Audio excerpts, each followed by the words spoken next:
Bom, o tema da aula de hoje, como eu havia anunciado já na primeira aula, é Introdução à Vida Intelectual. Ter uma visão clara do que seja essa vida intelectual é algo que eu considero ser de suma importância, não é?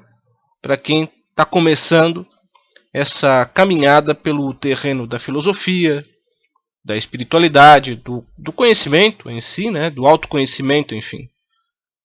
Porque quando a gente fala de intelectualidade, a gente pensa quase que de maneira automática em ambientes acadêmicos. Ou seja, para ter uma existência de ordem intelectual, julga-se que seja necessário passar por esse tipo de ambiente, ou receber desse ambiente acadêmico as ferramentas necessárias para o exercício do pensamento, não é? Para a aquisição do conhecimento. Mas a realidade é que isso não é bem assim. Não é? E mesmo que fosse, mesmo que a passagem pelo ambiente acadêmico te garantisse um correto aprendizado da vida intelectual, isso ainda assim não significa que atualmente o cenário das universidades esteja preparado para formar indivíduos nesse sentido. Ao menos não no sentido que eu pretendo propor aqui.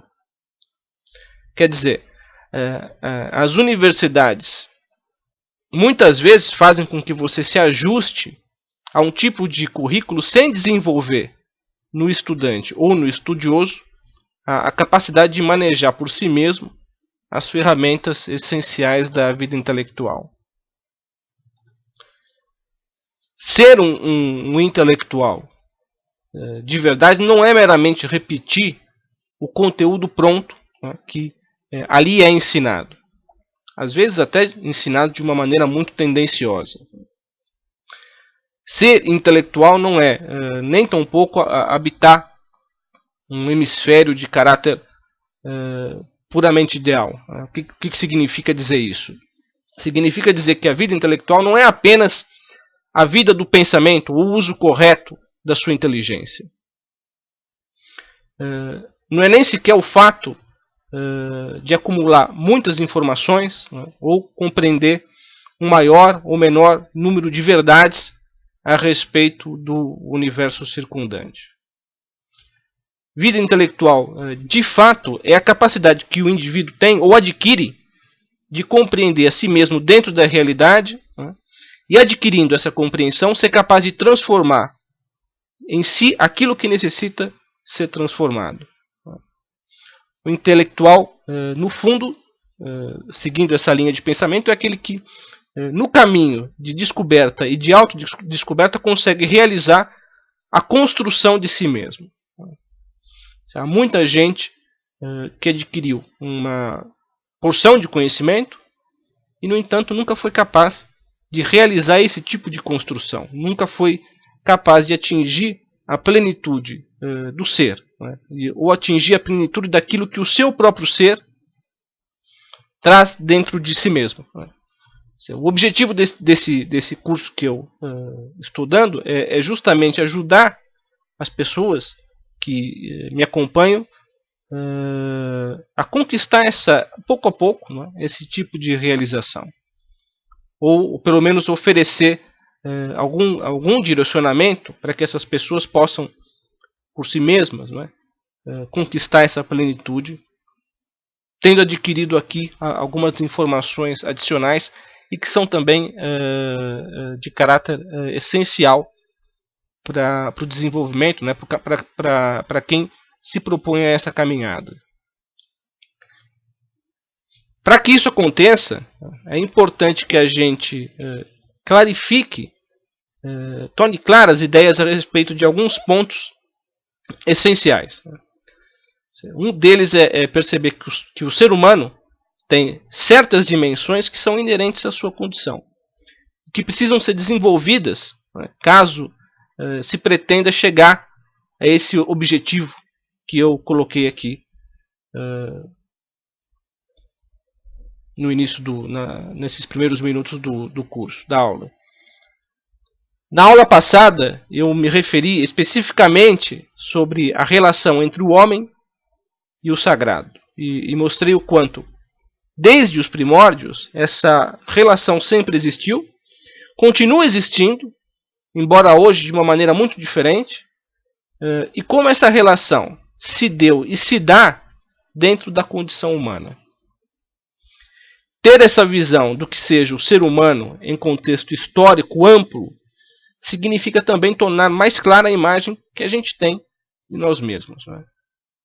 Porque, no fundo, nós não somos muito diferentes daquilo que eram os ancestrais em muitos sentidos.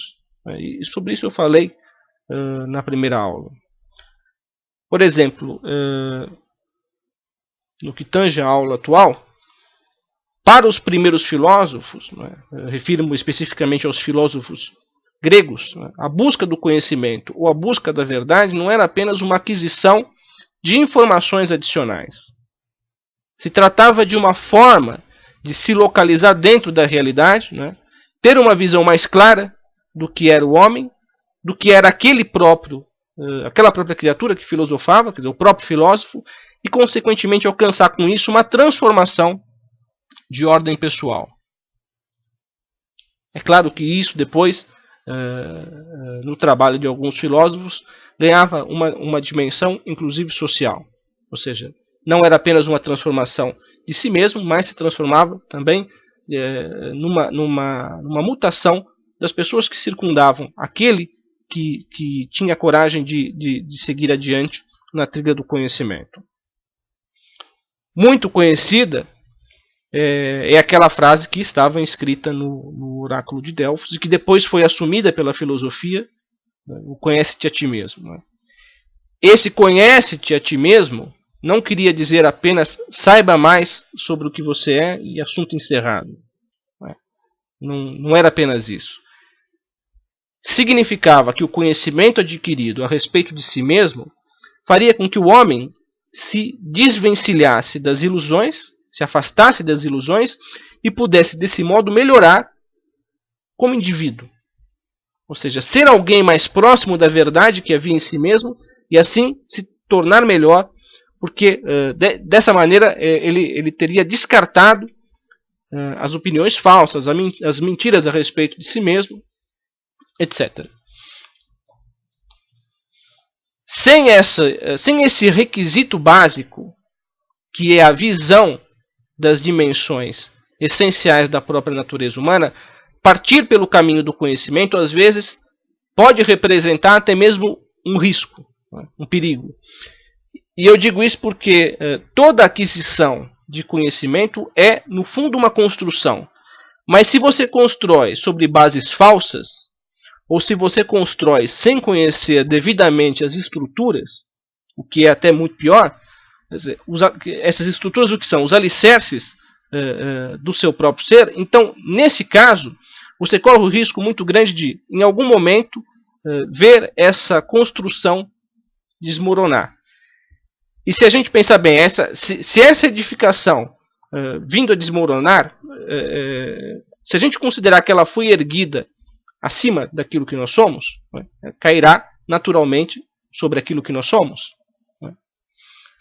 Portanto, o verdadeiro caminho da sabedoria deve começar com uma investigação a respeito do terreno. Veja que nenhum engenheiro começa a erguer um prédio sem antes visitar o terreno sobre o qual será levantado esse prédio. Ele tem que estudar o campo para saber que tipo de construção vai ser possível levantar ali, de que modo vai se dar esse trabalho, em quanto tempo, quais são os gastos, etc. No início, então, ou seja, no início, nessas primeiras aulas, a gente vai buscar uma investigação, uma exposição, melhor dizendo, dessas dimensões essenciais do ser humano, daquilo que nós somos, de uma maneira mais essencial, mais primária. E a gente vai buscar isso para que essa construção, que será feita posteriormente, seja uma construção sólida e segura. Conforme a gente for compreendendo que o homem e a mulher, o ser humano em geral, tem características que são imutáveis, a despeito do tempo, a despeito do tipo de sociedade em que a gente vive, a gente também vai compreendendo que são essas características imutáveis que vão servir como alicerces firmes para o trabalho de conhecer a verdade e de construção.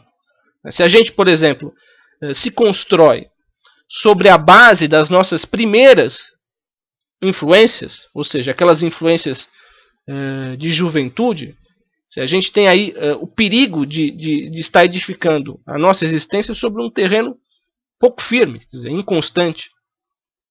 Porque depois a gente cresce e essas influências acabam ficando para trás.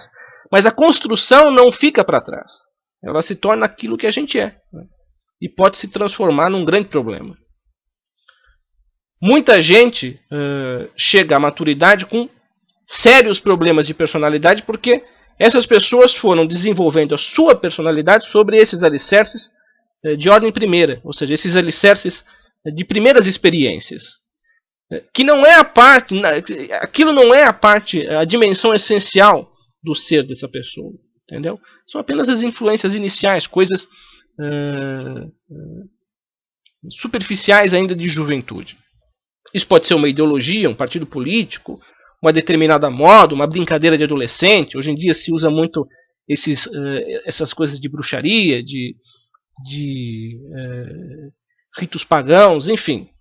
Coisas que são próprias de um período de adolescência, mas que depois passam, como eu havia falado, e fica aí a vida inteira da pessoa que acaba sendo determinada por uma edificação prematura.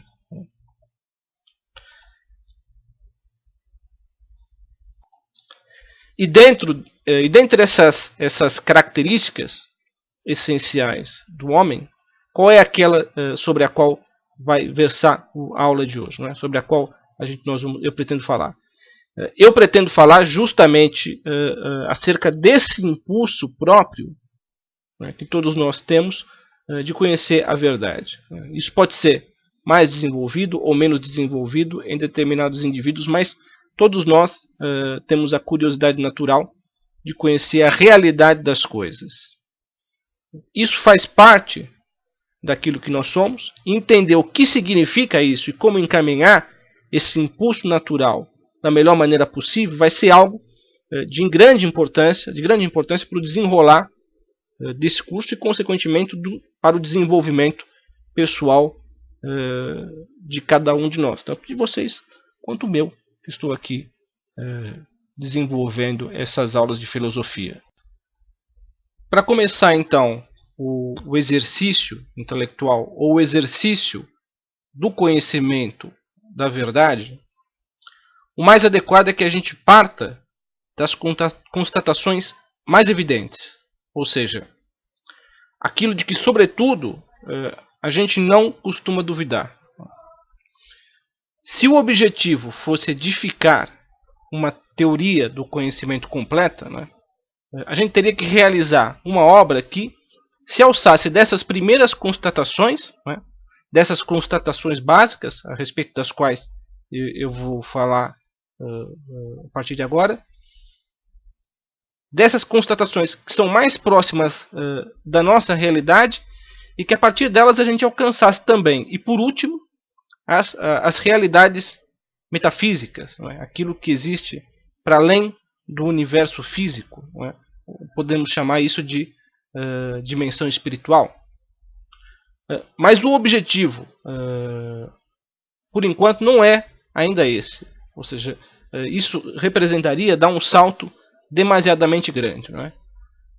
É claro que alguém pode achar estranho que, utilizando desse argumento inicial, que nos leva a reconhecer as bases mais elementares do conhecimento, eu tenha dado início a esse curso falando da relação entre o ser humano e o sagrado. O reconhecimento do sagrado já é em si mesmo uma constatação dessa dimensão espiritual. Mas naquela primeira aula a intenção não era, ao falar desse assunto do ser humano e do sagrado, fazer uma análise comprobatória da existência de Deus, e sim perceber que no homem existe uma dimensão que o conduz ao relacionamento com o sagrado.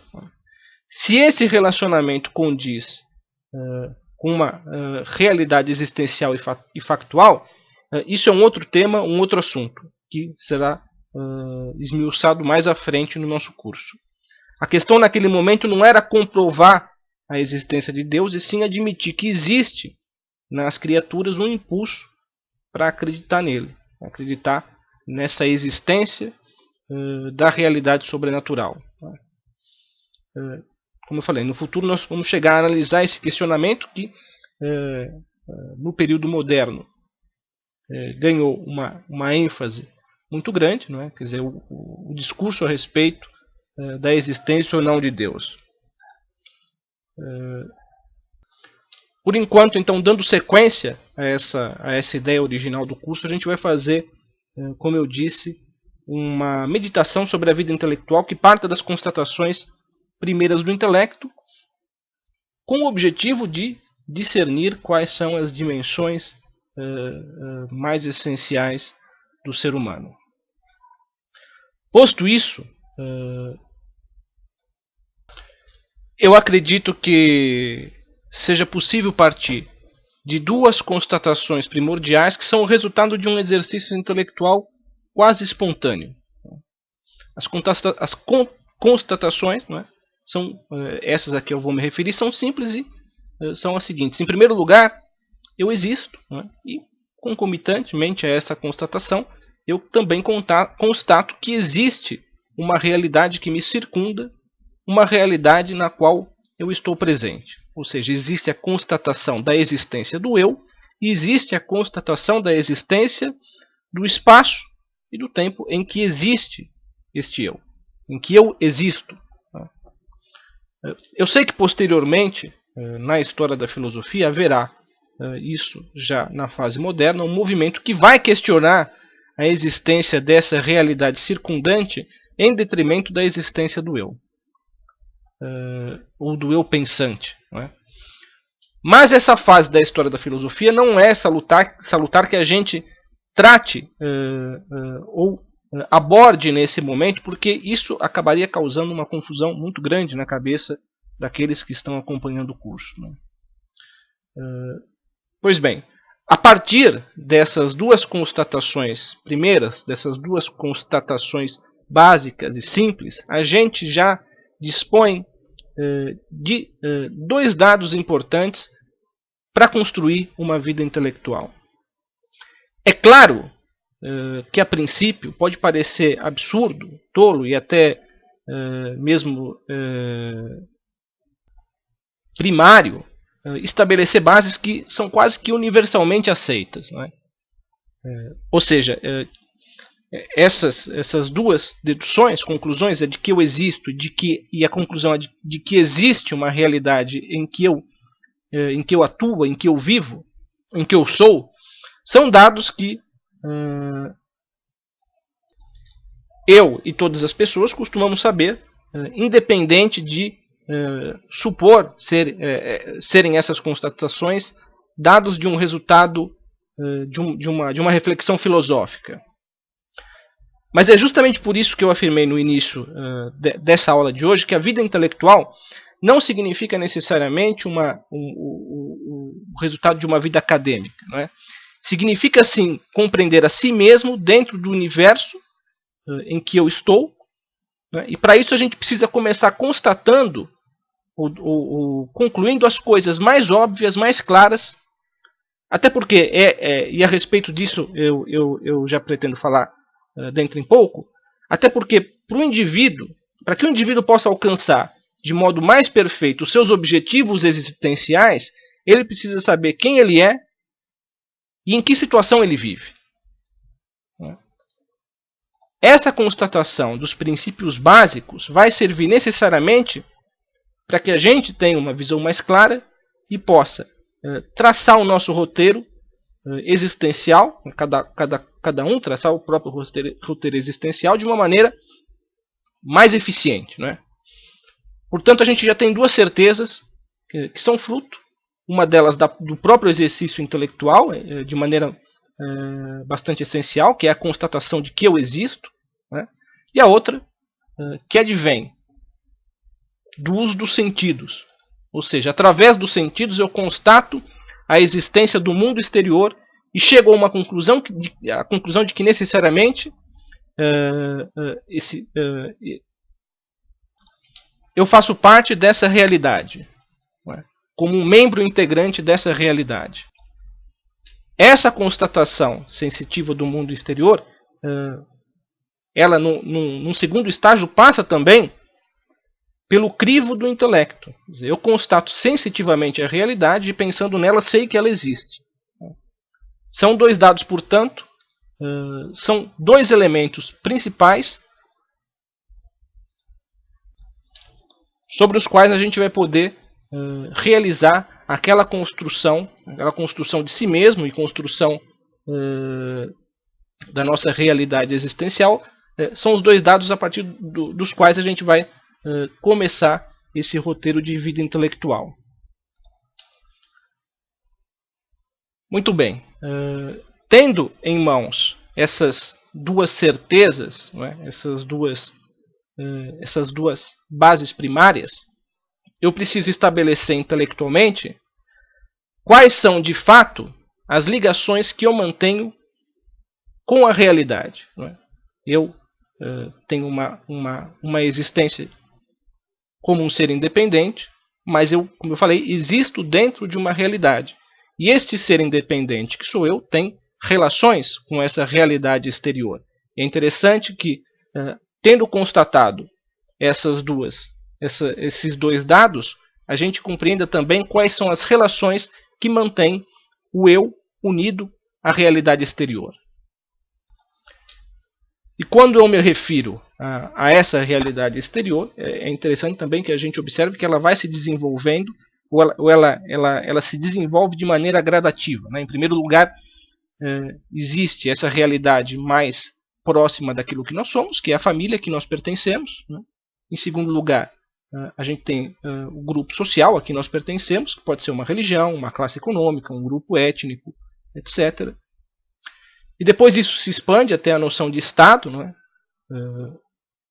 Ou seja, de país, a noção de pertença à própria raça humana, com todas as características que são inerentes a isso, e pertença, inclusive, ao próprio cosmos, não é? A própria realidade universal. Eu sou um ser vivente dentro de um espaço de dimensões quase infinitas, né? Costumeiramente damos o nome de universo ou de cosmos. Eu sou alguém dentro desse espaço. Mas aí também o mais seguro será a gente deixar essas constatações superiores para uma outra fase do nosso estudo da filosofia. Quer dizer, essa constatação de que eu sou alguém ou um ser dentro de uma dimensão cósmica, ou mesmo um pouco mais abaixo, a noção do ser político, é bom a gente deixar para mais tarde. O mais importante nesse momento é que a gente entenda que cada qual é parte de uma estrutura e analisar essas relações, essas interligações com a manifestação estrutural mais próxima, da qual eu não posso escapar e que, de certa maneira, ajuda a me determinar e de muitas maneiras me influencia. Posso tomar, por exemplo, a mim mesmo aqui como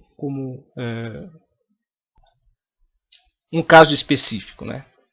Passada essa primeira constatação de que eu existo e existe a realidade exterior, eu admito também, consigo enxergar a mim mesmo com uma maior clareza. Quer dizer, eu sou um escritor, tenho uma determinada idade, 36 anos, moro num determinado local, quer dizer, numa determinada cidade, São Paulo, né? Tenho essa ou aquela situação financeira, tenho essa ou aquela formação intelectual. Esses são os dados básicos a respeito da minha pessoa, dentro da minha condição existencial, no lugar onde eu vivo, em relação com o mundo exterior, né? Uma pessoa que seja estrangeira, esteja vivendo distante do seu país, ou alguém que viva no interior do seu país, pode chegar também a conclusões básicas a respeito de si mesmo em relação com o seu ambiente. Não é?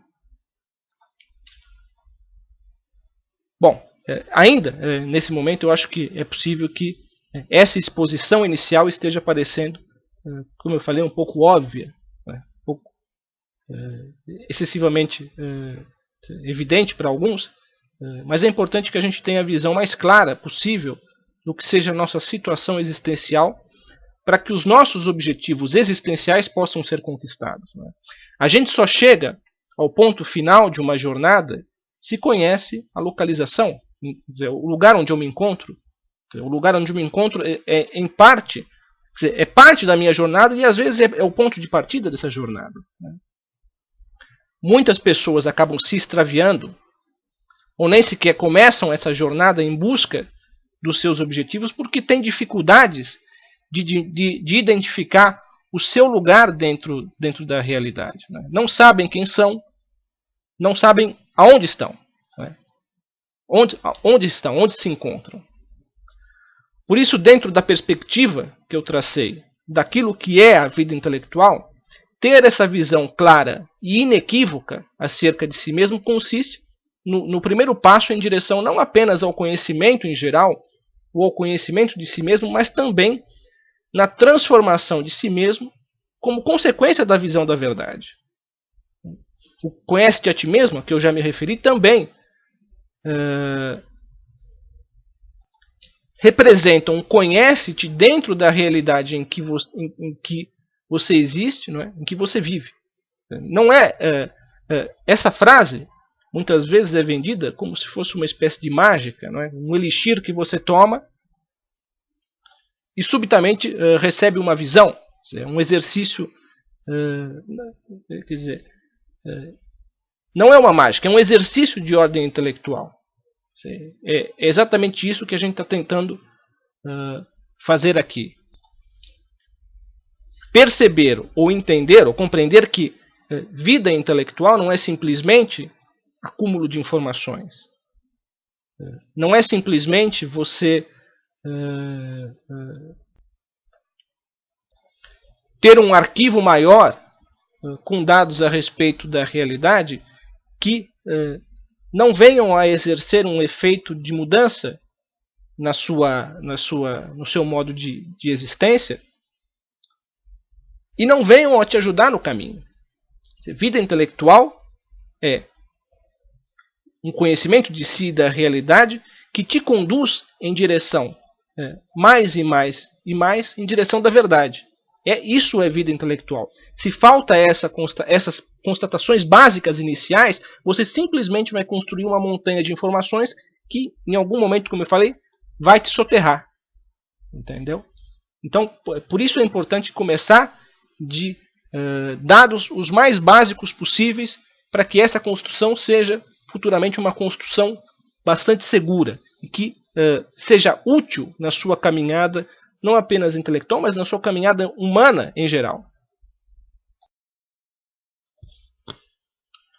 Agora, para bem distinguir tanto aquilo que é esse si mesmo, o eu mesmo, ou eu pensante, e aquilo que eu chamo de realidade circundante, é necessário que a gente saiba reconhecer com o maior grau possível de clareza o que é e o que não é verdadeiro. Né? Distinguir o verdadeiro do falso. Aqui, nisso reside um dos primeiros e mais importantes passos do caminho filosófico, tanto do ponto de vista individual, quanto do ponto de vista da história da filosofia, né? Ou do caminhar da história da filosofia. A busca da verdade é fruto do amor que se tem pela verdade. Né? A gente busca porque existe amor por aquilo que é verdadeiro.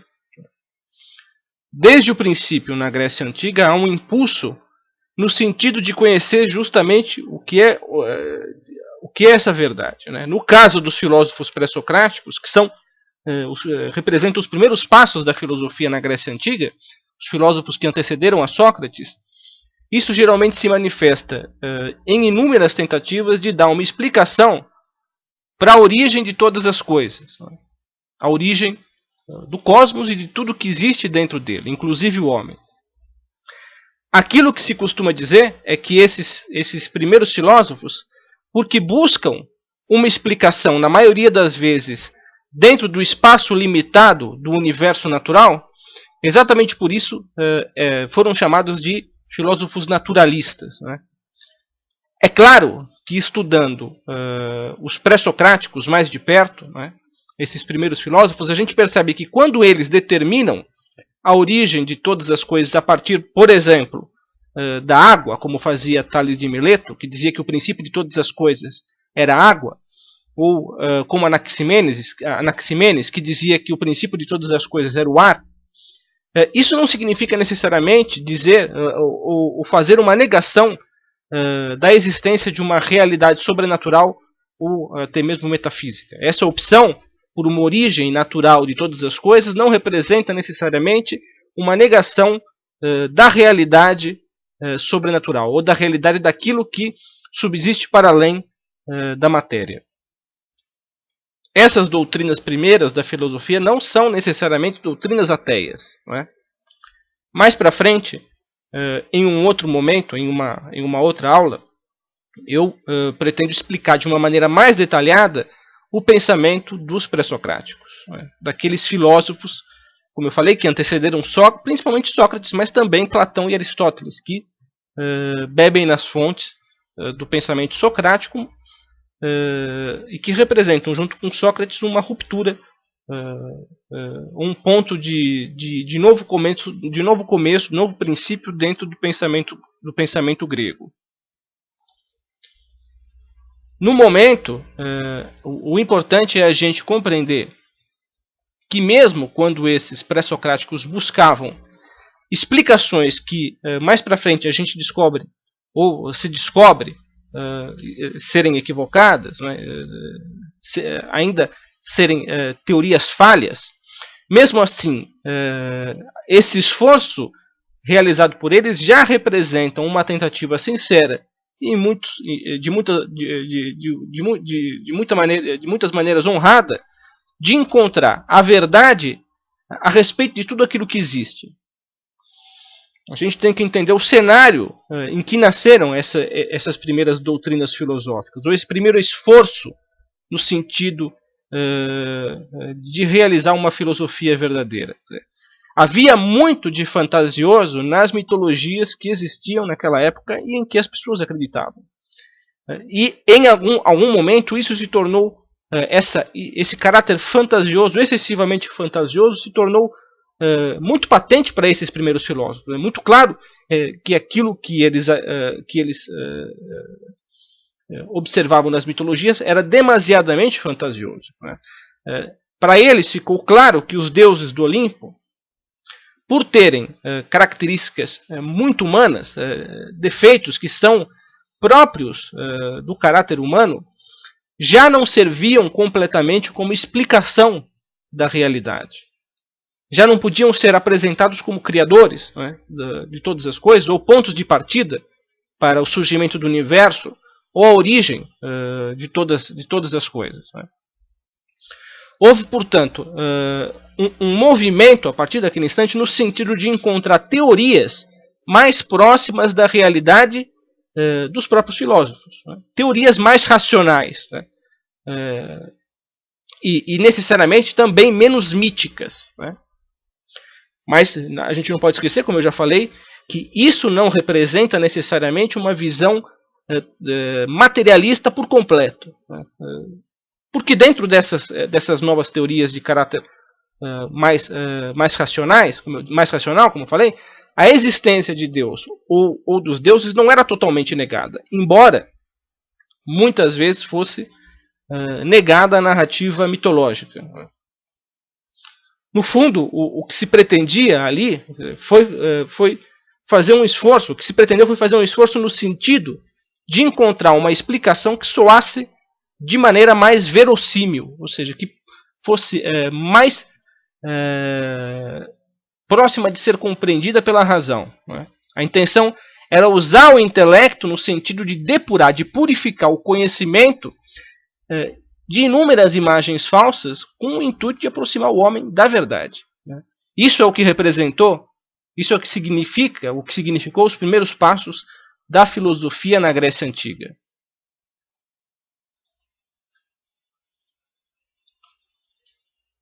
Pois bem, a gente, portanto, já percebe nesses primeiros passos um movimento no sentido de descartar aquilo que é falso, como eu havia afirmado, em detrimento daquilo que contém uma maior consistência de realidade. Posteriormente, essa tendência, ainda dentro do universo da filosofia grega, vai se transformar naqueles dois conceitos que se opõem, são antagônicos. Os conceitos que são a opinião, o conceito de opinião e o conceito de conhecimento. A opinião pode ter um certo grau, algum grau de veracidade, ou mesmo o que é bastante frequente pode estar quase que totalmente errada. E essa dubiedade das opiniões, esse caráter duvidoso das opiniões, é consequência da falta de esforço, no sentido de conhecer a verdade, conhecer os fatos sobre os quais é emitida uma opinião, ou conhecer detalhadamente os fatos. Quando se pede a alguém que esse alguém emita uma opinião a respeito de um determinado assunto, geralmente não se espera que essa pessoa vá passar alguns anos da sua vida estudando a questão, para só então, depois de todo esse estudo, emitir um juízo. A opinião é quase sempre de caráter instantâneo. É fruto de algumas poucas informações a respeito de um determinado assunto que você pode ter, mas que não necessariamente são verdadeiras. Refiro-me a essas informações porque você simplesmente não dedicou tempo para averiguar a realidade delas. Alguém pode, por exemplo, nesse momento histórico que a gente está vivendo, pedir informações a mim, a você, a qualquer pessoa, sobre a situação política que está acontecendo na Ucrânia. Essa disputa entre União Europeia e Rússia a respeito do território ucraniano e da influência ou da simpatia do povo. Existe nessa situação atual uma tendência, como eu falei, de vincular a Ucrânia ao território russo, e tem também uma parcela da população que se sente insatisfeita com isso e quer que a Ucrânia se vincule à comunidade europeia. Se a gente fosse basear unicamente nas informações que nos vêm através dos meios de comunicação tradicional ou de alguma outra conversa que eventualmente a gente ouviu ou teve a respeito do assunto, a gente vai dar no máximo uma opinião sobre o tema. Mas essa opinião, muito provavelmente, vai estar repleta de imperfeições, de erros, de incongruências, de lacunas, repleta de erros, porque a imprensa tradicional dedica a esse caso específico, a essa situação política específica, apenas alguns poucos minutos. E fornece, no mais das vezes, talvez nem sequer 10% das informações que existem a respeito desse caso. Portanto, qualquer opinião baseada nesses 10% vai ter no máximo 10% de veracidade. Ou seja, vai estar 90% errado e 10% certo. Mas para se alcançar uma visão mais real, quer dizer, para se alcançar uma visão mais real do que está acontecendo na Ucrânia, seria necessário gastar alguns anos de estudo, ou pelo menos alguns meses dedicados ao estudo, não apenas a respeito da situação do país no contexto atual, mas sim de tudo aquilo que envolveu a ascensão e a queda da União Soviética, os interesses territoriais e políticos que o presidente da Rússia, o Vladimir Putin, tem nesse instante, a origem do próprio presidente, que ele é oriundo, um ex-funcionário da KGB, que ainda a própria KGB continua existindo, agora sob um outro nome. saber quais são os planos gerais do governo russo para a expansão territorial, o que isso significa dentro de um contexto global, né, em que Rússia e China se colocam militarmente contra os países do Ocidente, etc. Saber a diferença entre emitir uma opinião sobre certo tema e ter conhecimento sobre esse mesmo tema, saber a diferença entre ambas as coisas é um requisito básico, né, para quem pretende se conduzir dentro de um caminho de vida intelectual. Tendo isso em mãos, né, sabendo que o conhecimento é superior à mera opinião, a gente se torna mais apto a reconhecer a nós mesmos dentro de nossas circunstâncias, dentro das nossas circunstâncias, reconhecer-nos dentro da realidade em que a gente vive, né? E não apenas reconhecer a nós mesmos, mas também reconhecer as feições, né, das circunstâncias em que nós vivemos, em que nós existimos. Bom, se a gente analisar o trabalho dos primeiros filósofos gregos, a manifestação, se a gente analisar a manifestação dessa primeira filosofia, a gente percebe essa linha que vai de um primeiro momento em que esses homens começaram a se desvencilhar das ilusões, a se afastar das ilusões, dos enganos mais óbvios, até a depuração dos conceitos, a purificação dos conceitos, que vai se dar de uma maneira mais primorosa, depois inclusive do trabalho dos filósofos pré-socráticos, vai se dar de uma maneira mais primorosa no pensamento de Sócrates, Platão e Aristóteles. Quando estes últimos tomam nas mãos o trabalho que já vinha sendo realizado na Grécia, uma parte do caminho já havia sido trilhado. Mas mesmo essa parte do caminho ainda se encontrava com bastantes erros, com muitos erros. E uma das principais tarefas desses três, significou justamente depurar ainda mais o conhecimento que se tinha da realidade, com o intuito de clarificar, de tornar mais clara a visão dos homens. Mesmo a religião, o contato com o sagrado, o conceito daquilo que era o divino, mesmo isso se tornou mais claro e mais objetivo, principalmente nas mãos de Platão e Aristóteles.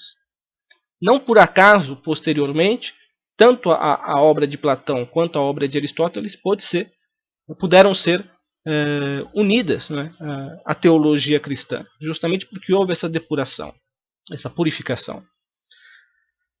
Aquilo que eles ofereceram como conhecimento da realidade divina é mais objetivo e purificado do que aquilo que existia na mitologia grega. E mais próximo e mais vinculado a um tipo de argumentação racional. Todas aquelas características humanas que também pertenciam aos deuses, né?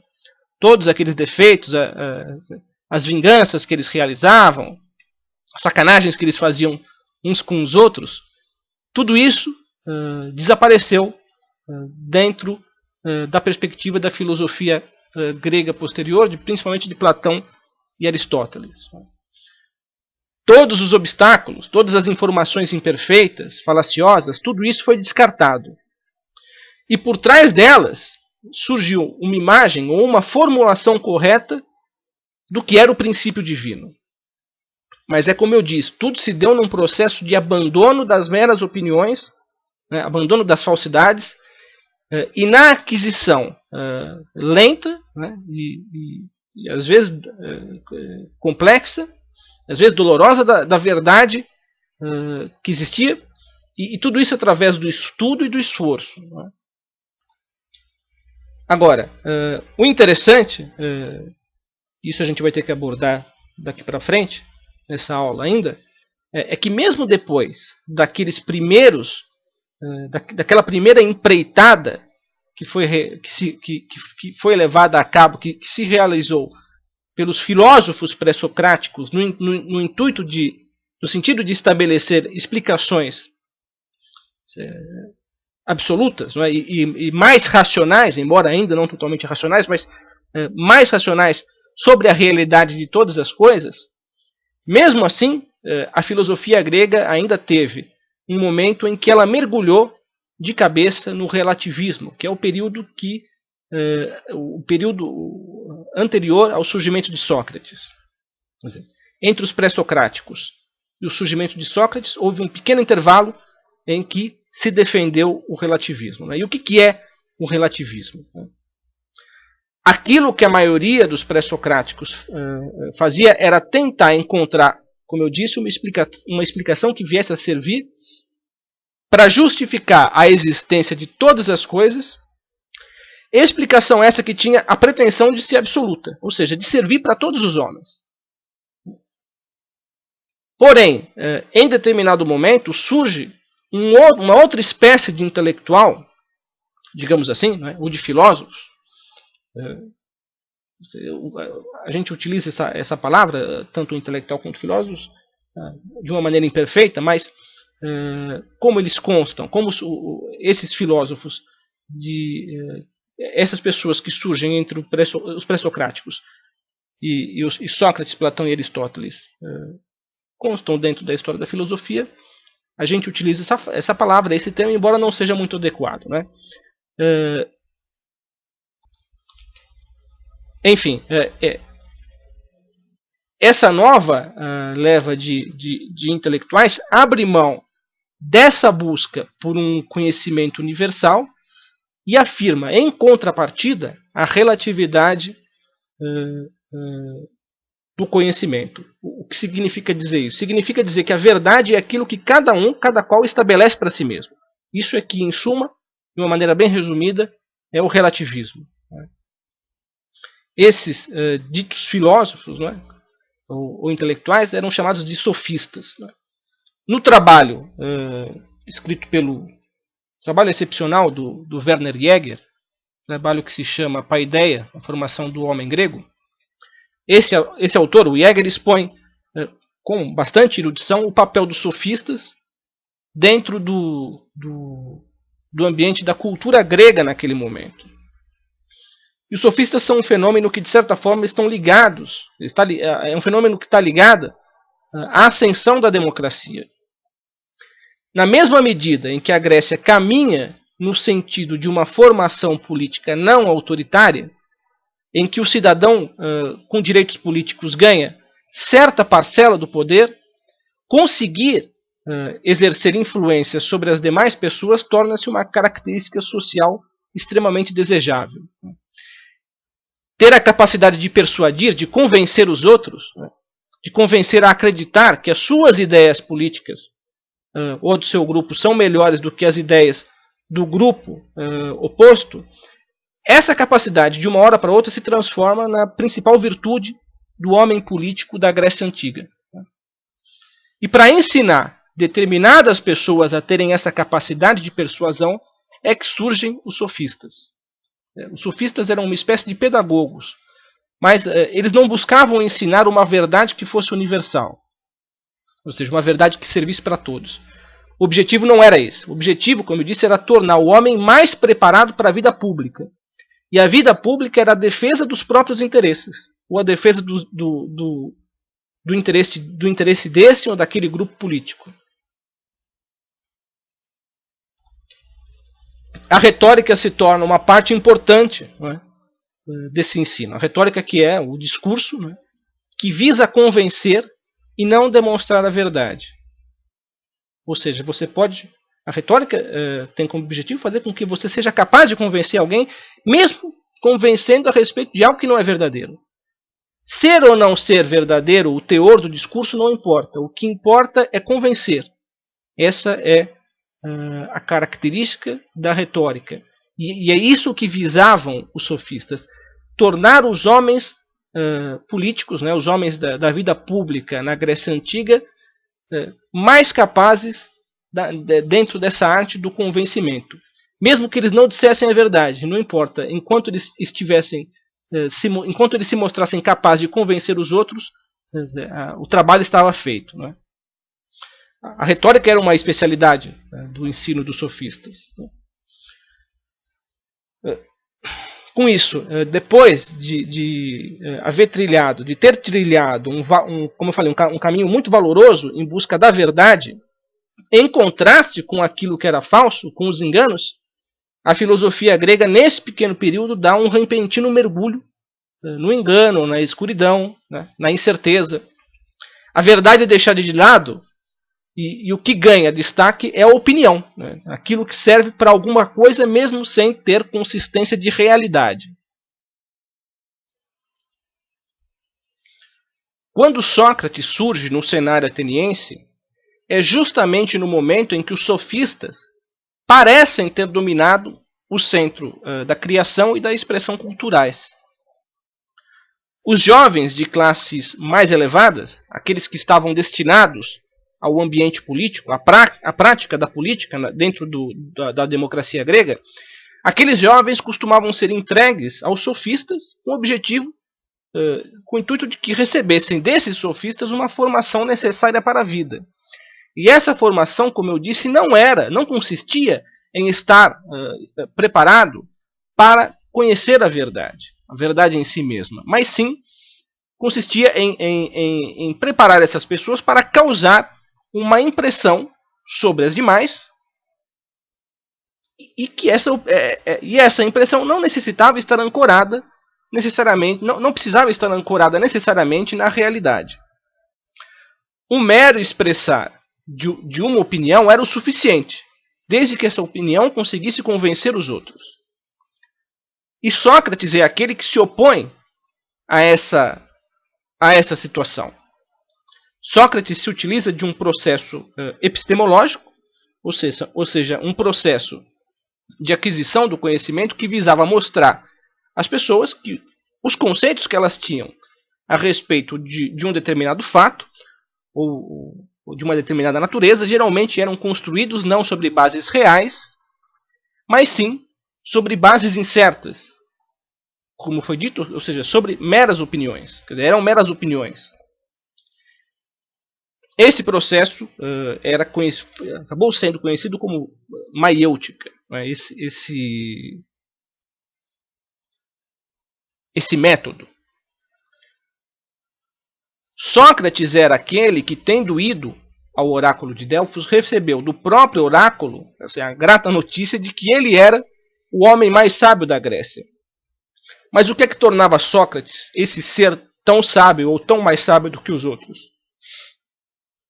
Essa afirmação, até mesmo para ele, causou um certo espanto.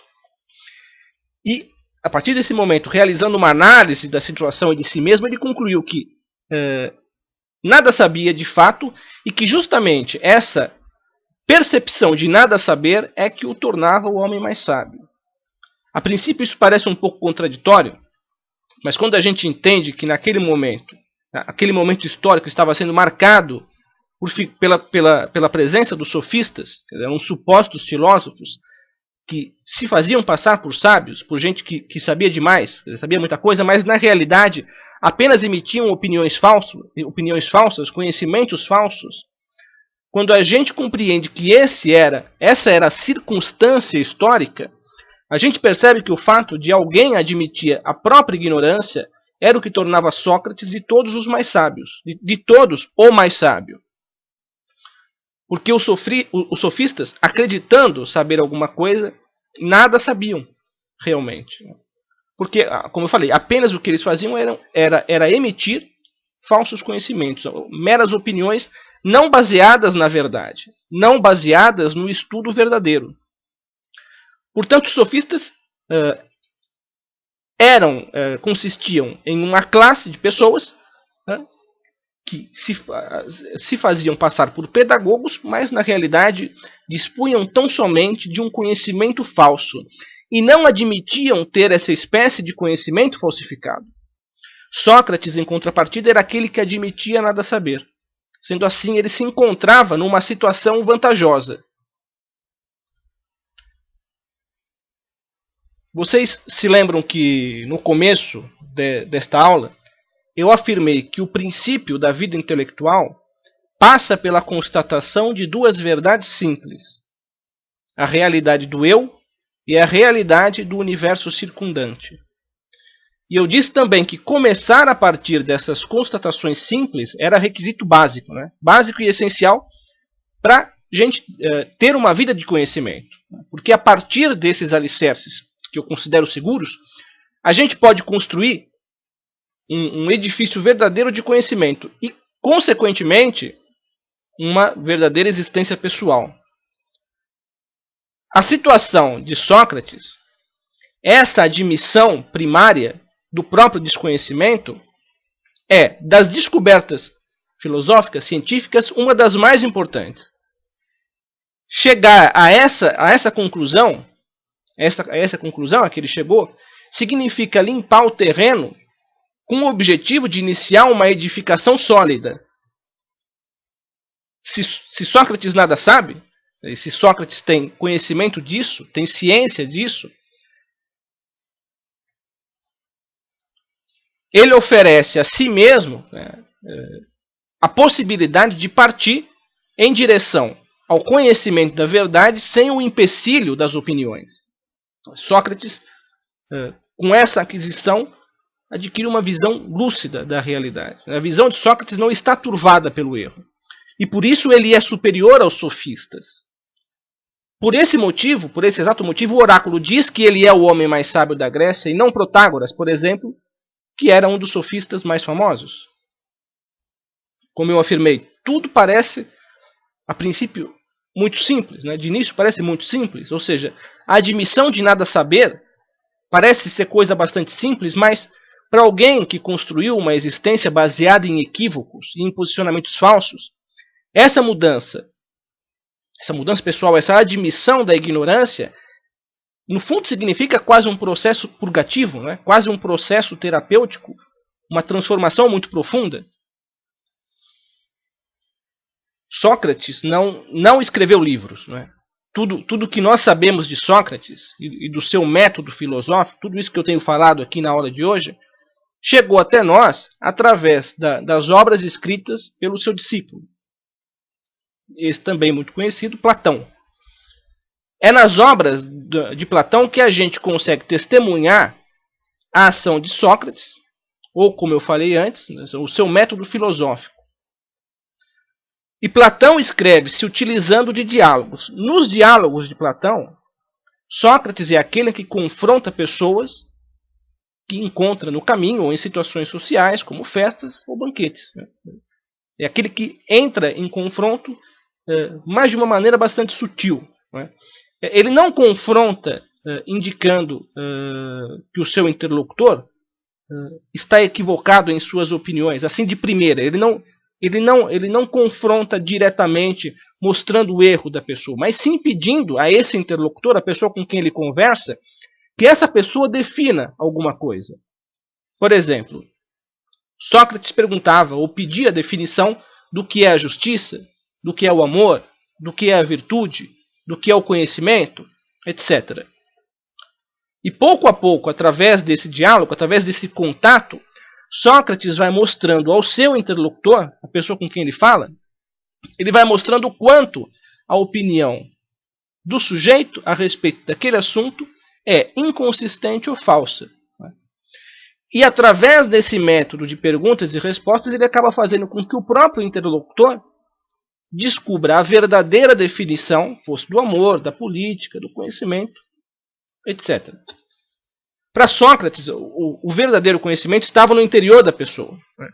Mas para atingir essa visão, se fazia necessário que o indivíduo descartasse as opiniões falsas. A verdade sempre esteve ali dentro, mas era impossível vê-la com clareza porque existiam obstáculos. A respeito de si mesmo, o Sócrates dizia, se dizia ou se definia como uma espécie de parteira. É a mulher que ajuda a gestante a dar à luz. Por quê? Nesse processo maiêutico, que é um método utilizado por ele, Sócrates traz a verdade para fora. Ele traz a verdade que está dentro do sujeito, que está dentro do interlocutor, ele traz essa verdade para a luz. Não é? Agora, a gente precisa recordar que Sócrates recebeu essa missão filosófica, digamos assim, no contato que teve com o oráculo de Delfos, né? Onde existe, já mencionei no início da aula de hoje, onde existe aquela famosa frase que nós conhecemos: conhece-te a ti mesmo. O processo filosófico de Sócrates representa colocar em prática aquilo que no oráculo era apenas uma espécie de exortação, um convite. Né? Mas conhecer a verdade que está dentro de nós exige necessariamente abandonar uma grande quantidade de conceitos falsos e mentiras, como eu havia dito. Não é? E novamente, como eu disse no começo da aula de hoje, o caminho de vida intelectual não é um acúmulo de muitas informações, mas sim, verdadeiramente, uma transformação de si mesmo, né, de sua existência, na medida em que você se torna, à medida em que você toma contato com a verdade. Colocadas as coisas dessa maneira, a vida de Sócrates parece ser intelectualmente superior, intelectualmente grandiosa, e de fato era. Né? Mas aquilo que representava um retorno heróico da filosofia grega ao caminho que conduzia à verdade, à busca da verdade, ao mesmo tempo se transformou num motivo de perseguição e da morte do próprio Sócrates. Porque recordem-se que a Grécia, naquele momento, vivia uma determinada circunstância histórica em que a sociedade se edificava no modelo democrático. E nesse modelo democrático, em que a arte da retórica, a arte do conhecimento tinha imensa popularidade, realizar uma virada no sentido da busca real da verdade significava mostrar que a maior parte das pessoas, né, principalmente as pessoas mais importantes daquela sociedade, a maior parte delas estava equivocada. Ou seja, Sócrates denunciava uma estrutura social baseada no erro. E ao agir assim, ele de alguma maneira dava a impressão de que estava ridicularizando os homens mais importantes do Estado. Pelo menos essa era a impressão de quem se via pego em flagrante, digamos. Né? Aquele método de perguntas e respostas que o Platão exibe na maioria de seus diálogos, aquilo que Sócrates praticou com os figurões que eram tidos como gente sábia e notória, aquele método acabava mostrando o quanto as pessoas eram ignorantes e despreparadas. Sócrates tirava o véu sob o qual se escondia a ignorância, e isso despertou a ira de muita gente.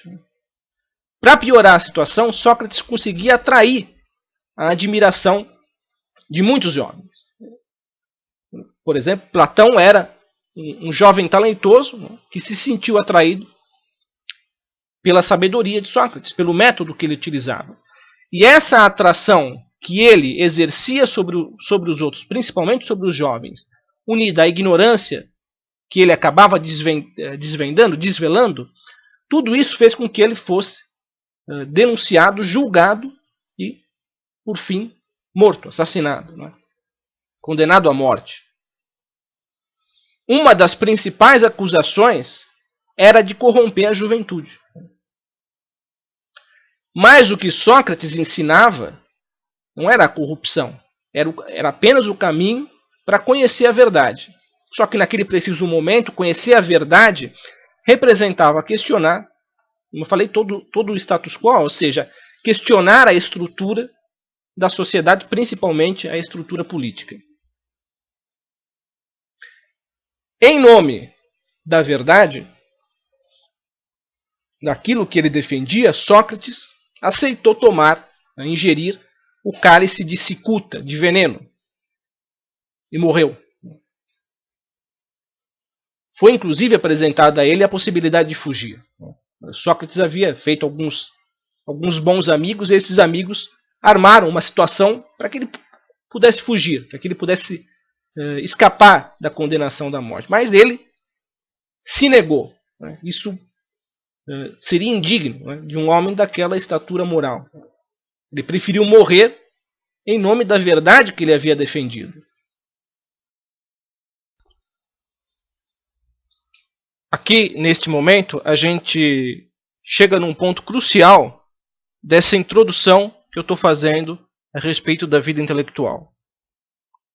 E o que eu vou falar agora é de suma importância dentro de toda essa história, de todo esse contexto, porque todo aquele que se põe no caminho do conhecimento precisa entender que buscar a verdade não é das missões que competem ao ser humano aquela que necessariamente vai conduzir à felicidade nesse mundo ou ao reconhecimento nesse mundo. Não é? Pode ser muitas vezes que ao se colocar nessa via que te leva à verdade, você seja perseguido, criticado, ofendido, e a sua existência acabe muitas vezes correndo riscos. Não é? A biografia de Sócrates comprova isso imensamente. Não é?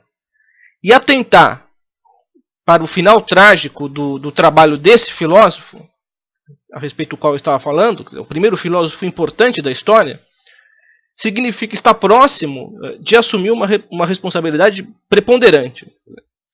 Embora a gente tenha a ilusão de supor que, por ser a verdade, não é, todos a desejem, já que ninguém geralmente afirma gostar constantemente de emitir mentiras, de falar mentiras, embora essa superioridade daquilo que é verdadeiro sobre aquilo que é falso, esteja, na maioria das vezes, na boca das pessoas, de fato mesmo é bastante comum que a verdade se mostre o contraponto da circunstância social em que a gente vive. Não é? Aconteceu com Sócrates e pode acontecer com qualquer pessoa que pretenda se colocar existencialmente do lado da verdade. Não é? Aconteceu com Cristo. Quando Cristo diz de si mesmo ser a verdade, o caminho e a vida, quando assume a condição de Messias, não é? Um Messias tão esperado, do ungido de Deus, e coloca o dedo na ferida de fariseus, doutores da lei, etc., quando Cristo faz isso, ele se alça como um contraponto a uma vivência de religião que tinha se afastado do sentido original.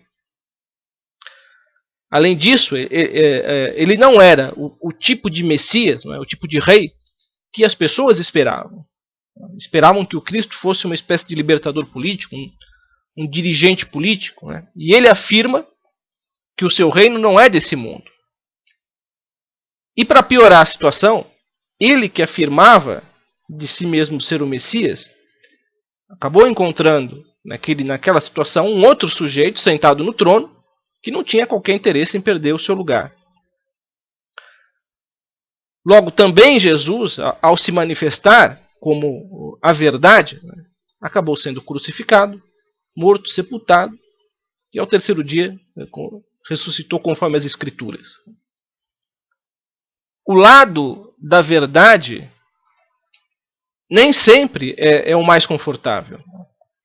E dentro da nossa sociedade, às vezes as pessoas são levadas a viver uma condição de mentira apenas para poder preservar o seu emprego, o seu relacionamento amoroso, o relacionamento de amizade e até mesmo a sua vida. Né?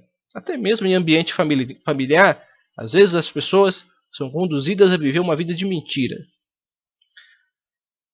Viver totalmente na verdade significaria entrar em constante confronto. E significa entrar em constante confronto. Confronto com a maior parte dos ambientes em que a gente vive. Não é? Confronto, como eu falei, com a família, no trabalho, etc.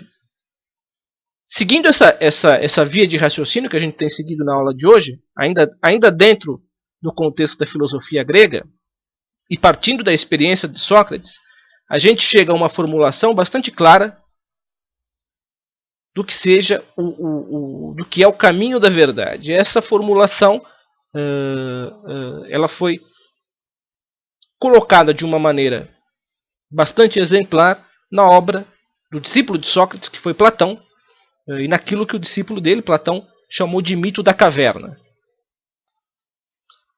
Bom, eu vou fazer aqui uma breve descrição do que é esse mito da caverna E, ao mesmo tempo, vocês vão perceber, acompanhando a explicação, né, por que essa formulação na obra platônica está intimamente ligada à vida de Sócrates e ao destino que ele teve. Né. Não que o discípulo, Platão, não que ele não tenha acrescentado coisas àquilo que o seu modelo ensinou. Né. Sócrates, de certa maneira, é o paradigma, mas é um paradigma que precisou ser aperfeiçoado, né, dentro da estrutura de pensamento do Platão, e é isso que o discípulo faz, né, posteriormente. Mas sempre ligado à existência do mestre, né, à existência de Sócrates. Enfim, Platão conta esse mito provavelmente. Platão conta esse mito no seu principal diálogo. Né, provavelmente é o seu principal diálogo, né, a República. Havia, dentro da história do mito da caverna, ele conta que havia alguns homens que eram mantidos, que se mantinham presos, né, acorrentados, dentro de uma caverna desde o seu nascimento. Ou seja, jamais tinham conhecido nada senão aquele ambiente interior da caverna. E pela entrada dessa caverna passava constantemente um pequeno facho de luz exterior, que se projetava na parede para a qual estavam voltados esses indivíduos, né, esses prisioneiros desde o nascimento. Agora, como existia uma realidade exterior, um mundo exterior, acontecendo para além da entrada da caverna, sempre que as pessoas passavam do lado de fora, as sombras dessas pessoas se projetavam na parede para a qual estavam voltados esses homens encarcerados, né, esses habitantes da caverna. Além dessas sombras, existiam também os sons, que eram oriundos do mesmo mundo exterior. E tendo a visão daquelas sombras unida a esses barulhos, a esses sons, os homens que se conservavam ali acorrentados imaginavam que aquela projeção e aqueles sons unidos, né, compunham uma só realidade. Né? E essa realidade que eles viam parecia para eles ser a única realidade possível. Um dia, no entanto, quer dizer, um daqueles homens consegue se libertar e, vendo-se desobrigado daquelas correntes, esse homem sai da caverna, vai em direção à luz externa e finalmente consegue compreender que as sombras e os sons que eles viam, ali não eram de fato uma realidade. Tratava-se apenas de um reflexo da realidade. O que havia de real estava do lado de fora, né? E o que se projetava na parede da caverna era uma espécie de ilusão, digamos assim. Pois bem, esse mesmo homem, munido de uma verdade que os demais irmãos que continuavam presos não conheciam, decide voltar à caverna para contar a novidade e libertá-los daquela condição. Não havia sentido que aqueles indivíduos continuassem ali submetidos a correntes, né, acreditando que as sombras eram a verdade, quando de fato a verdade estava do lado de fora. Esse gesto de voltar era um verdadeiro gesto de bondade. Né? Porque ele já conhecia a verdade, ele já tinha realizado o trabalho dele, quer dizer, a missão dele de se libertar e ir para fora, ele já tinha cumprido. Ele poderia muito bem firmar a morada do lado de fora e permanecer ali. Mas ele quis voltar. Né? Quis voltar pelo bem daquelas pessoas que estavam no engano. Né? Quando este homem retorna, então, e conta aos outros o que tinha visto, né? Ele se manifesta mais ou menos assim: olha, vocês estão enganados, né? Isso aí não é a verdade. A verdade está lá do lado de fora. Isso aí é apenas uma ilusão, um reflexo. Mas quando ele diz mais ou menos essas palavras, supondo estar fazendo um grande bem àquelas pessoas, ao invés de se ver recompensado pelo gesto, né, de ser agraciado, percebe, em contrapartida, que as suas palavras, né, aquela revelação, aquelas palavras são tomadas ou como mentiras, ou como loucura, ou são simplesmente ignoradas, as pessoas não dão atenção para ele. E ele próprio, ao ser o portador da verdade, descobre que naquela condição, a sua vida ali dentro corre um grande perigo. Corre um grande perigo justamente porque as pessoas que estão imersas no engano, muitas vezes preferem continuar no engano, porque conhecer a verdade significa mudar às vezes quase que absolutamente tudo dentro da existência. E nesse ponto, novamente eu peço que a gente se recorde, né, daquilo que eu falei no começo da aula. Sempre que as pessoas constroem a sua existência não sob bases de conhecimento verdadeiro, mas sim sob influências primárias, falsidades, sempre que isso acontece é preciso um processo de reconstrução que passa pela admissão de que se está enganado. Ou seja, de que aquilo que antes se supunha ser verdade não passa de engano. Aí é necessário, como eu falei, começar praticamente do início, né, tomando como certas aquelas constatações mais simples, né, mais básicas. E daí em diante reconstruir a própria existência. Ter consciência disso e colocar em prática, isso é que é de fato a introdução à vida intelectual.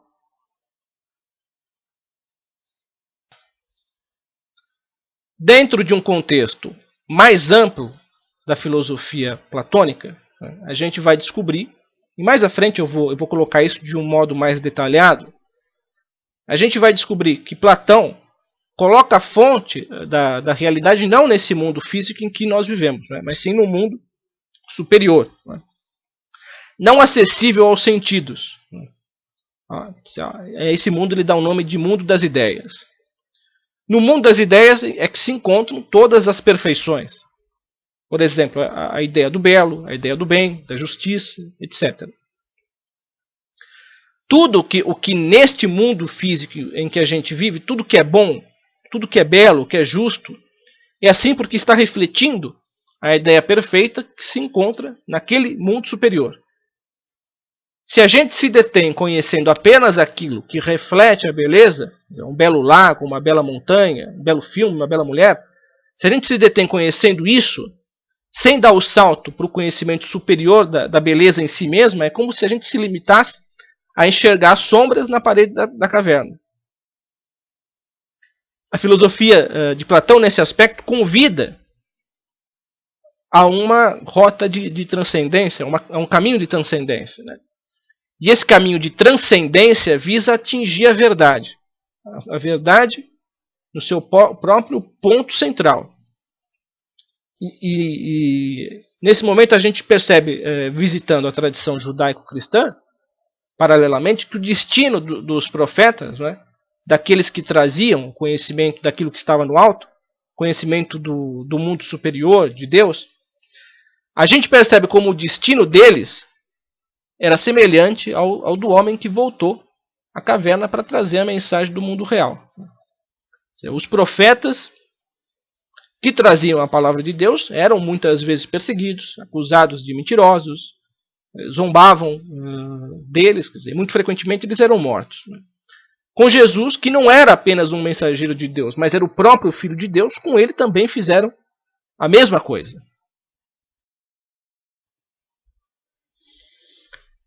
Claro que esses modelos extremamente superiores, né, como Cristo, como os profetas do judaísmo, como Sócrates, esses modelos são realmente assim, inalcançáveis, a maioria deles. Né? Cristo é o próprio Deus.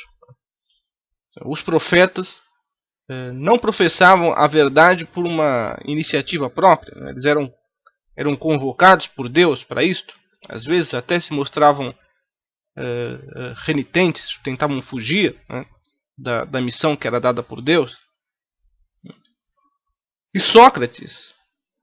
Bom, Sócrates talvez seja o mais alcançável. Né?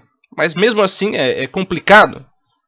Trata-se do iniciador da filosofia em um ponto de vista mais alto possível. Os pré-socráticos, de certa maneira, já haviam trilhado parte do caminho, mas o salto que Sócrates dá dentro da realidade da filosofia grega é um salto que o torna o principal nome, o ponto mais alto desse princípio da filosofia. Ou seja, ele é quase que, de fato, como eu falei, o iniciador num ponto mais alto. Com ele começa essa alta filosofia grega, né? Portanto, essa introdução a vida intelectual não nos convoca necessariamente a repetir de maneira exata esse mesmo paradigma. Não é? E essa pretensão, mesmo no que tange aquilo que é humanamente alcançável, essa pretensão deve ser abandonada de início. Não é? Pelo menos no início, você tem que abandonar deixar de lado essa pretensão de atingir esses modelos logo de cara. Não devemos esperar logo de cara ter a função ou a missão de Sócrates, né? Ou daquele primeiro homem que se libertou da caverna e voltou para salvar os outros. Né? Podemos ter a pretensão de libertar a nós mesmos. A segunda parte da missão, que é essa de retornar para libertar os outros, essa de início é melhor que não nos preocupe. Não é? Quer dizer, isso no que diz respeito a revelar a verdade aos outros. No princípio da vida intelectual, o que nos cabe é adquirir o conhecimento daquelas verdades básicas, não é?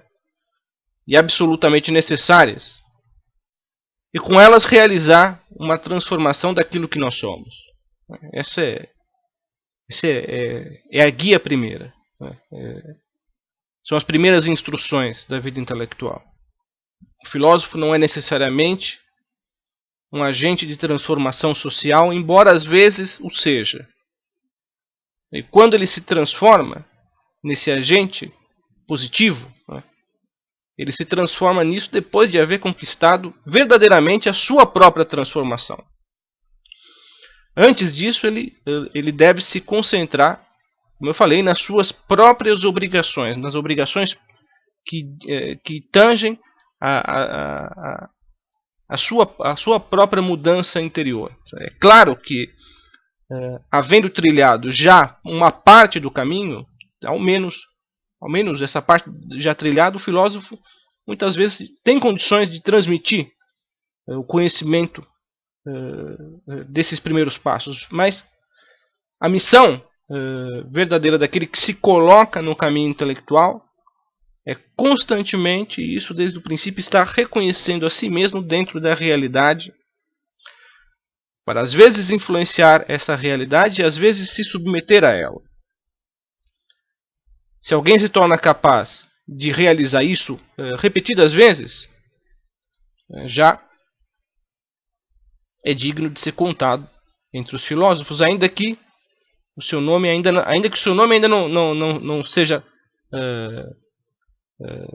reconhecido pelos demais como um filósofo, mas você pelo menos já está ali. Pode não ser dos filósofos o mais importante, pode não ser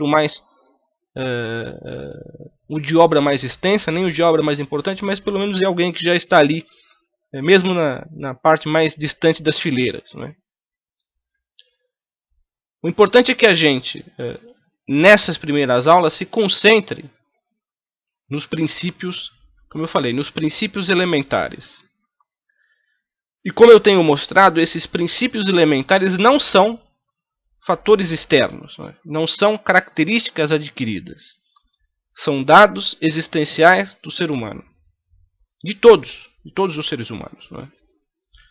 Todos nós temos, em maior ou menor grau, uma consciência da relação com o sagrado. Ainda que isso signifique entrar num processo ou de negação, ou fazer com que essa tendência se volte para um outro lado.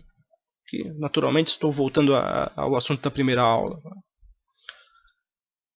Todos temos uma condição existencial dentro de uma situação determinada.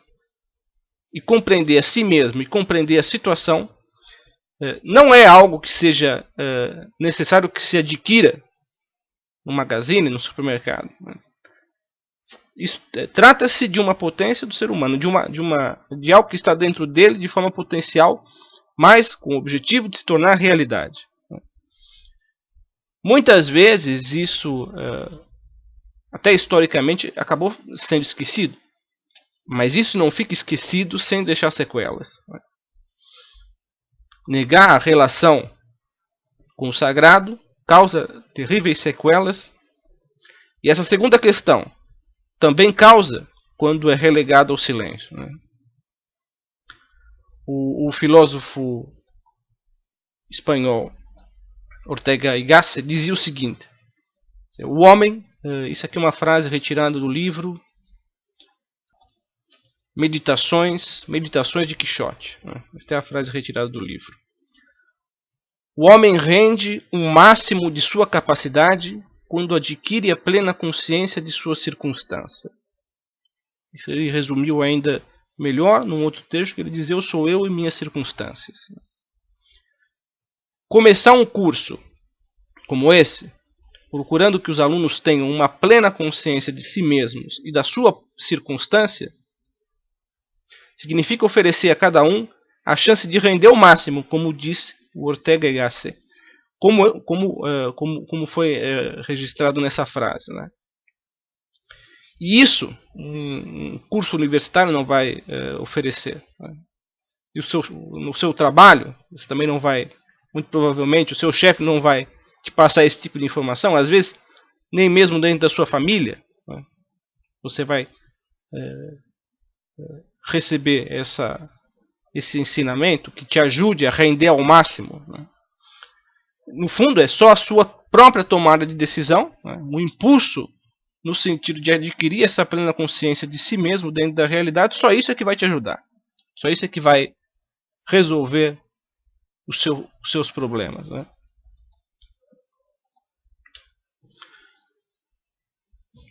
Bom, acho que por hoje já está bom desse assunto, né? Introdução à vida intelectual. Como eu já falei em outras, na primeira ocasião, esses temas todos, principalmente esses temas das primeiras aulas, voltarão a ser abordados em aulas seguintes, né, de uma maneira mais profunda, às vezes analisando questões paralelas, mas que estão ligadas a esses problemas. Então, essa é apenas uma introdução, tanto a primeira aula a respeito da relação do homem com o sagrado, quanto essa segunda a respeito da vida intelectual.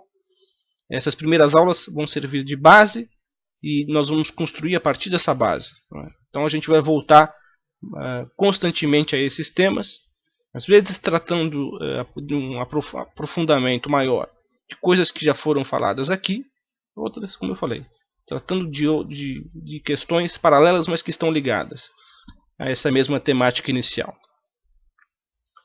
Bom, a nossa próxima aula vai ficar para dia 10 de abril, né? Dia 10 do mês de abril. Provavelmente o tema vai ser literatura e formação humana, né? Aí eu vou seguir nessa mesma toada de mostrar quais são os princípios elementares da vida intelectual, né? Quais são as dimensões essenciais do homem. E o uso da linguagem, né? O uso correto da linguagem em um contexto não somente dialogal, mas também artístico. Essa utilização é algo absolutamente imprescindível para que a gente dê os nossos primeiros passos nessa estrada que a gente está seguindo, né? Então, ficamos combinados dessa maneira. Fiquem com Deus. Até o próximo dia 10 de abril.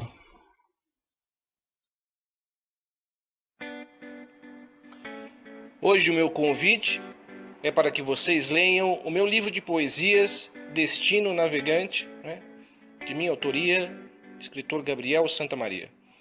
Nesse livro, né, nessa coletânea de versos, né, eu ofereço poemas em que os temas do silêncio, do amor, da devoção e da liberdade encontram-se no centro de minha reflexão poética. A obra pode ser adquirida através do seguinte endereço: novacastalha.blogspot.com.br. Na parte de baixo desse vídeo, nas descrições, vocês poderão ler a sinopse deste livro, bem como a sinopse de todos os meus outros livros, o Evangelho dos Loucos, por exemplo, romance, Assim Morre a Inocência, livro de contos, O Arcano da Morte, também outro romance e outros livros. Além das sinopses, vocês também encontram o endereço para que seja possível adquirir as obras. Os livros podem ser adquiridos através do cartão de crédito em até 12 vezes, débito automático ou boleto bancário. Basta acessar e fazer o seu pedido. Tenha uma ótima semana.